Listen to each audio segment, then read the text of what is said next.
계엄 선포 이후 국가와 사회에 엄청난 피해와 해악을 초래한 이 사건 내란 범행을 진지하게 반성하기는커녕 국민에게 단 한 번도 제대로 사과를 한 적이 없습니다. 오히려 독재와 장기 집권을 위해 이 사건 비상계엄을 선포한 이유를 숨긴 채 비상계엄의 원인을 야당 탓으로 돌리고 경고성 또는 호소형 계엄 등의 납득하기 어려운 주장을 하며 이 사건 비상계엄이 정당한 것처럼 지지자들을 선동하고 사회 분열과 국민 상호간 반목을 부추기는 등 국민을 분노케 하고 있습니다. 피고인의 이와 같은 행위는 급기야 피고인의 선동에 영향을 받은 정치인 등의 피고인 체포방해 시도와 일부 극렬 지지자들의 서울 서부지방법원 폭동 사태를 유발하기도 하였습니다. 나아가 피고인은 구속된 이후에도 수사 및 재판 절차에 성실히 임하기는커녕 정당한 사유 없이 출석을 거부하거나 조사를 회피하는 등 형사사법 절차 자체를 경시하는 태도를 보여왔습니다. 이는 자신의 범행에 대한 책임을 인정하거나 진실을 밝히려는 최소한의 자세조차 결여되어 있음을 드러내는 것으로서 피고인에게 어떠한 반성의 기미도 찾아볼 수 없음을 명백하게 보여주고 있습니다.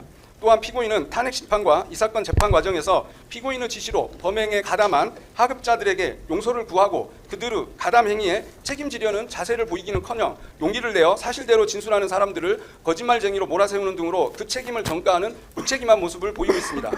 재발 가능성에 대하여 살펴보겠습니다. 1980년 5.17 비상계엄 전국 확대 조치 이후 민주화를 거치고 재판을 통해 1997년 5.17 군사 반란 등을 주도한 전두환, 노태우 두 전직 대통령을 무기징역 등으로 단죄하면서 우리 국민은 다시는 비상계엄을 수단으로 한 친위 쿠데타가 일어나지 않을 것으로 생각했고 이 사건 비상계엄 선포 당시에 많은 국민이 비상계엄 선포 소식을 듣고 가짜 뉴스로 취급하였습니다.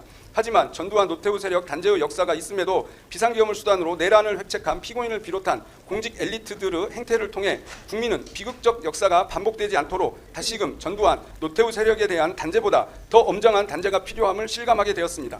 따라서 피고인에 대한 형을 정함에 있어서는 재발 가능성을 진지하게 고려할 필요가 있습니다.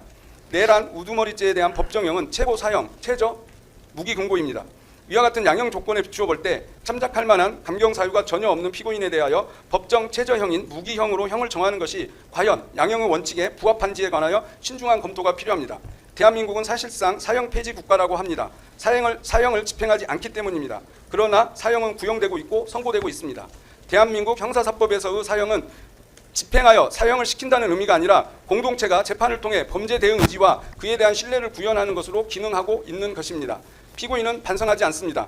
양형에 참작할 사유가 없고 오히려 중한형을 정해야 합니다. 따라서 법정형 중 최저형으로 형을 정함은 마땅하지 않습니다. 법정형 중 최저형이 아닌 형은 사형밖에 없습니다.